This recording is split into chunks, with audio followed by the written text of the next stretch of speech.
So how do we know whether the God of the Old Testament, same God revealed in the New Testament, is a singular consciousness, a unipersonal deity, or a plurality of divine persons? Well, you don't just look at Deuteronomy 6:4. You have to look at the Hebrew Bible in its totality. And because we don't have too much time to elaborate, I'm just going to give some specific verses where if you read from Genesis and you read all the way throughout the Old Testament, you're going to find more than one divine person, even though it's still one God. So there's more than one divine person, but God is still one, which sounds much like what we believe as Trinitarians. So again, because of time, I got to be quick here. Just start at Genesis 1, verses 1 and 2. It says, in the beginning, God created the heavens and the earth. Key verse. The earth was formless and void. Darkness was over the surface of the deep. And the Spirit of God, Ruach Elohim, was hovering over the surface of the water. So you have God and His Spirit. They're both involved in overseeing the creation and formation of the earth. To confirm that the Spirit played an active role in creation, let me show you what Job, the book of Job says about the Spirit's role as creator. In Job 33, verse 4, watch this. Job, this is again Hebrew scriptures. It's not Christian Greek scriptures. Job 33, 4. The Spirit of God has made me, and the breath of the Almighty has given me life. So here we find saying that the Spirit of God, God's Spirit made man, and God's breath animated him. This is also found in Job 26, 13. By His Ruach, the Hebrew says Ruach, by His Spirit He has made fair the heavens. Ruach, the same Ruach in Genesis 1:2, God uses Ruach, His Spirit, to make the heavens, and God uses Ruach, His Spirit, to make man. Sure sounds like here you have God and His Spirit, and both together created all things. Now, because of time is fleeting, I'm going to mention just one other divine person found in Genesis. Genesis 16, 7-14. Hagar is running away from her mistress Sarai, and she happens to be pregnant with Ishmael. On her way, Genesis 16, 7-14, the angel of the Lord meets her. Now, real quickly, I have to explain what the term angel means and doesn't mean.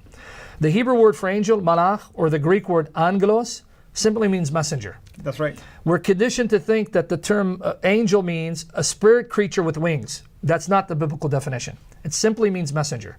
Now, you can have a human angel, a human messenger, or you can have a heavenly messenger, and yet not every heavenly messenger is a creature, because this particular messenger of God is identified as God and can do what only God does. And I'll just illustrate with two examples for the sake of time. Genesis 16, 7-14, I'm going to pick it up at 9. Then the angel of the Lord, the messenger of Yahweh, Malach Yahweh, said to her, right, after he met her and saying, where are you coming from? Return to your mistress and submit yourself to authority. Now watch this, verse 10. The angel of the Lord, the messenger of the Lord, also said to her, I will multiply your descendants exceedingly so that they will be too many to count. Notice what he did not say. He didn't say, God will multiply your descendants. He says, I personally will give you so many descendants cannot be counted.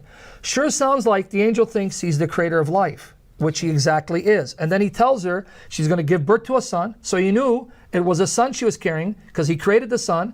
And he tells her to name him Ishmael because God has heard your affliction. So it's the angel who showed up, and the angel who said, I will give you offspring too numerous to count, speaking as though he's the creator and giver of life. But here's what's interesting. Genesis 16, verse 13. This is powerful. Then she called the name of the Lord that spoke to her, you are the God who sees. Wait, hold on. Verse 7 says it was the angel who spoke to her. That's right. But now notice the narrator, Moses says in verse 13, then she called the name of the Lord that spoke to her. So the angel of the Lord is the Lord speaking to her. And notice Hagar realizes he's God, because she says, you are the God who sees, for she said, have I now looked on him who sees me? Because according to the biblical mindset, to see God brings death. So she's saying, have I looked on God and still I'm alive? That means in His grace and mercy, He allowed me to see Him and live. The same God is the angel who spoke to her. And this is confirmed by the final example, Genesis 31, 10-13. Final example. Again, I can multiply, give you multiple examples, but again, we don't want to make this too lengthy, just enough to whet people's appetite to go and find this evidence for themselves. Genesis 31, 10-13. Again, the angel of the Lord. When the livestock conceived, this is Jacob speaking, I lifted up my eyes and saw in a dream that the male goats mating with the flock were striped, speckled, and spotted. The angel of God spoke to me in dreams. So now Jacob clearly knows it's the angel speaking to him in a dream. He doesn't say God, the messenger of God. And the angel said, Jacob. And I said, here I am. He said, now lift up your eyes and see all the male goats which mate with the flock are striped, speckled, and spotted. Now watch what he says. For I have seen all that Laban, your father-in-law, has done to you.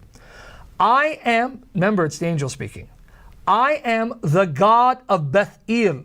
Bethel in Hebrew means the house of God. So the angel says, he doesn't say Yahweh's the God of the house of God. I am the God of the house of God, the place where you anointed the pillar, where you vowed a vow to me. Now arise and get out of this land and return to the land of your family.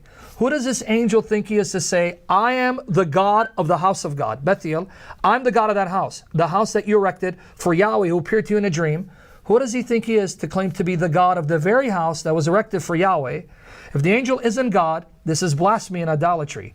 But the very fact he can speak this way shows that he's not a blasphemer and he's not promoting idolatry, because though the angel is distinct from God, he's one with God because he's just as much God as the God he represents. And so now note, you have Yahweh, the messenger of God, and the Spirit of God. Sure sounds like the Trinity to me in the Old Testament. Now, Sam, given that the Old Testament makes these claims about God, and yet today we find Orthodox Jews who would oppose Messianic Jews are adamant about a Unitarian interpretation of the text. Yes. Was there ever a period when Jews were more open to a plurality within the one God? In fact, we have textual proof for the assertion I'm about to make. In fact, the standard work on this is by the late author Alan F. Siegel, a Jewish scholar who wrote a book, Two Powers in Heaven. We have evidence not just from the Hebrew Bible, but also extra-biblical Jewish sources written before the time of Jesus and contemporary with Jesus, that there was a large segment of Jews who believed there were actually two divine powers, not just one. Yahweh and the messenger of Yahweh, variously called Son of Man, even, they gave him different titles. But the evidence from Jewish sources, not Christian sources, written before the time of Christ and during the time of Christ, such as the evidence from the Dead Sea Scrolls, demonstrate a large segment of the Jews thought that God was multi-personal because they believed in two divine powers. And that's actually what it's referred to in Jewish sources, two divine powers, the second power that was subordinate to the first power. And so the present resistance to that view would be more a reaction to Christianity. Reaction to Christianity and Gnosticism, as even Alan F. Siegel, not a Christian, a Jewish author who's since deceased, admits that the rabbis started condemning this view in response to Christian and Gnostic groups that were using the very statements of the Old Testament that the Jews were using prior to Christianity and Gnosticism to prove there were two divine powers in heaven. Right, and I just want to sum up with a verse, because when you read the Shema in light of God and the angel of God and the Spirit of God, and then you read God named three times and then just saying one, that certainly is starting to sound like the Trinity, even without the revelation of the New Testament. But I'm just going to, Isaiah 48:16 is always an interesting verse that sums up, right? Because Yahweh is the one speaking. Yahweh is the speaker.